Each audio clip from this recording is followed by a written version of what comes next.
Hi అండి, welcome to Anu's kitchen. ఈరోజు మన ఇంటి వంటలో నేను ఈ ఆకుకూరతో అయితే ఫ్రై చేస్తున్నానండి. ఇది ఏం కూర అంటే తెల్ల గలిజేరుకాడ అంటారండి. తర్వాత దీన్ని పునర్నవ కూడా అంటారు.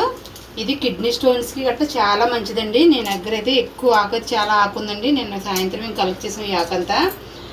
ఇది ఏం చేశానంటే శుభ్రంగా 2 సార్లు కడిగి 2 సార్లు ఉప్పు పసుపు వేసి కడిగి టోటల్గా ఇది 5 సార్లు అయితే కడిగానండి. నీట్గా కడిగి ఇలాగ రాత్రి అంతా ఇలా ఉందండి. బయట వాటర్ అంతా పోయింది. ఇలా జల్లుబుట్టలు వేసుకున్నాను. దీనికి కావాల్సినవి చూడండి. ఉల్లిపాయలు తీసుకున్నానండి, ఒక 1/2 కప్పు, ఒక 4 పచ్చిమిర్చి, పొట్టువలసిన ఎల్లుల్లిపాయలు అండి, ఒక 2-3 పాయలు, కొంచెం సాల్ట్ అండి, పోపు సామాలు, ఆయిల్. ఇదైతే ఇప్పుడు దీన్ని నేను నీట్గా గుండ కింద, ఇది ఆల్రెడీ గుండ కింద ఉంది, దీన్ని ఇంకా గుండ కింద కట్ చేస్తానండి. కట్ చేసాక మళ్ళీ చూపిస్తాను మీకు. చాలా అసలు తడి అన్నది లేదండి, చాలా పొడి పొడిలాడుతూ నీట్గా వచ్చేసిందండి. దీన్ని ఇప్పుడు ఇలాగా అంటే తొందరగా వేగిపోవడం గురించి అండి, ఇలా ఆకుల కింద ఉంది కదా, దీన్ని ఇలా గుండె కింద కట్ చేసేసుకోవాలి.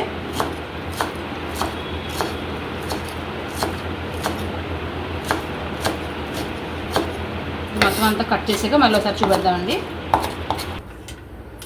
ఇదిగోండి కళాయి అయితే వేడెక్కిందండి. ఆయిల్ వేసుకుంటున్నాను నేను. 3 గరిటెల ఆయిల్ అయితే వేసుకున్నాను ఇక్కడ.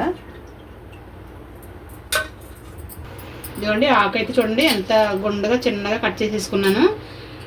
ఆకులా ఉన్న మగ్గిపోద్దండి, ఇలా చిన్నగా కట్ చేస్తే తొందరగా మగ్గుతుంది అనేసి నేను ఇలా కోసాను. ఇందులో ఎర్ర గల్జేరు కూడా ఉంటుందండి, అది కూడా వండుకుంటారు. అది వండుకోరని కాదు, కానీ ఎక్కువ ప్రాధాన్యత దీనికైతే ఉందండి. ఇది కిడ్నీ స్టోన్స్ కానీ, లివర్ ప్రాబ్లం ఉన్న వాళ్ళు కానీ, షుగర్ పేషెంట్స్ కానీ ఎవరైనా తినొచ్చండి. ఇది అసలు ఇదైతే మనకి అంత గమ్మున దొరకదండి. ఇది నాకు నేను అలా వాకింగ్కి వెళ్తుంటే అక్కడ అయితే ఫ్రెష్గా కనిపించిందండి. దాని గురించి నేను ఏం చేశానంటే ఫ్రై చేద్దామనేసి నేను కోసుకొచ్చానండి. కొంచెం తీసి పప్పులో వేద్దామనేసి కొంచెం ఫ్రిడ్జ్లో పెట్టాను. ఉన్నదేమో కట్ చేసి పెట్టాను. ఆయిల్ ఎక్కిందండి. ఇందులో పోపులు వేసుకుందాం. మొత్తం అన్నీ వేసుకుంటున్నాను. ఎండుమిర్చి, సాయమినపప్పు, ఆవాలు, జీలకర్ర, కరివేపాకు.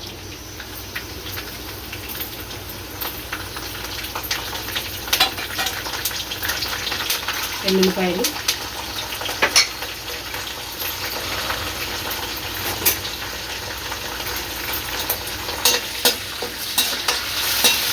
ఎల్లుల్లిపాయ ఇలా పచ్చి తీసుకుంటే అండి తినడానికి కూడా మనకు బాగుంటాయి ఫ్రైలో. ఏవి నేను తోటకూర ఎప్పుడులో అయినా, బీరకాయ ఎప్పుడైనా నేను ఇలాగే వేస్తానండి.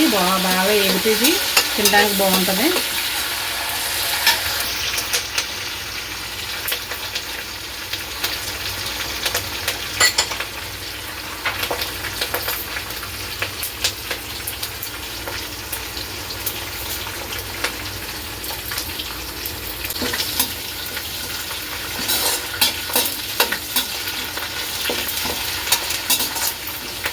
పోపు బాగా వేగాక ఉల్లిపాయలు వేసుకోవాలండి.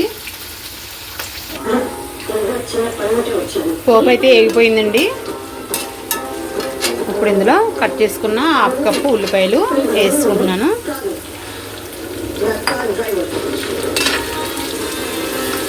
ఉల్లిపాయలు బాగా వేగిన తర్వాత అప్పుడు ఆకుకూర వేసుకోవాలండి.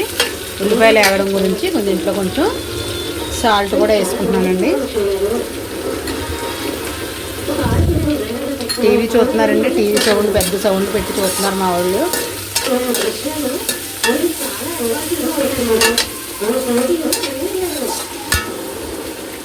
ఉల్లిపాయలు వేగిన తర్వాత ఒకసారి మళ్ళీ ఆకుకూర వేసుకుందాం.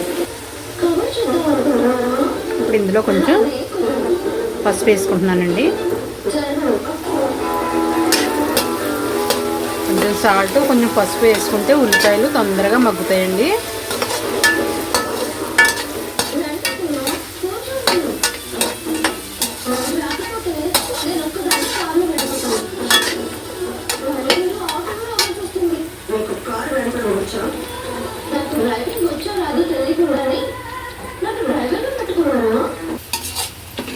ఉప్పు పసుపు వేసుకున్నాను కదండి, ఇదంతా బాగా మగ్గినయ్యి. ఇప్పుడు ఇందులో ఆకుకూర వేసుకుందామండి. కట్ చేసి పెట్టుకున్న ఆకుకూర అంతా ఇలాగా ఉల్లిపాయల పైన వేసేసుకున్నాం.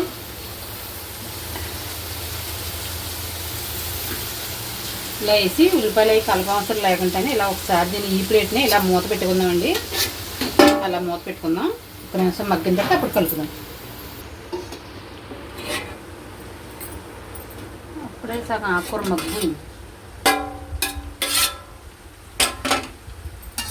ఇదిగో చూడండి ఎలా మగ్గిపోయింది అప్పుడే కూర.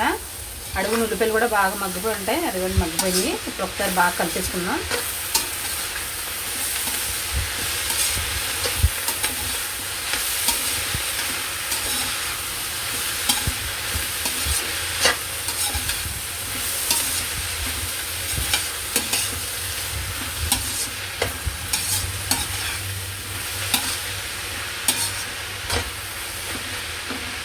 మళ్ళీ ఇంకోసారి అయితే మూత పెట్టుకుందామండి. బాగా కలిపి దగ్గరికి పెట్టుకొని చూడండి. ఇందాక ఎంత ఆకున్నది అలా అడుక్కు అయిపోయింది.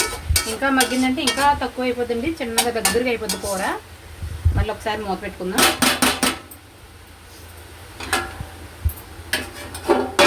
ఓకే,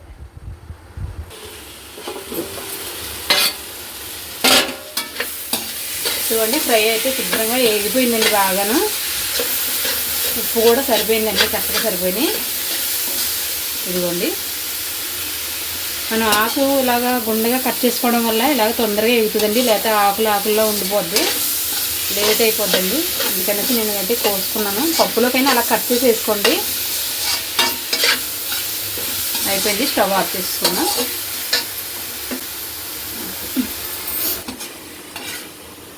వేడివేడి రైసు పునర్నవ ఆకుతో ఫ్రై అండి. ఇదిగోండి టేబుల్ పెట్టండి. ఫ్రెండ్స్, మన ఫ్రై అయితే రెడీ అయిపోయిందండి. దాని కాంబినేషన్కి ఇక్కడ పప్పు కూడా పెట్టుకున్నాను నేను. ఫ్రెండ్స్, మీరు కూడా ట్రై చేయండి. ఎలా వచ్చిందో కామెంట్ బాక్స్లో చెప్పండి. మా వీడియో కనుక మీకు నచ్చినట్లయితే లైక్ చేయండి, షేర్ చేయండి. మరిన్ని వీడియోస్ కోసం మా ఛానల్ని సబ్స్క్రైబ్ చేసుకోండి. Bye friends.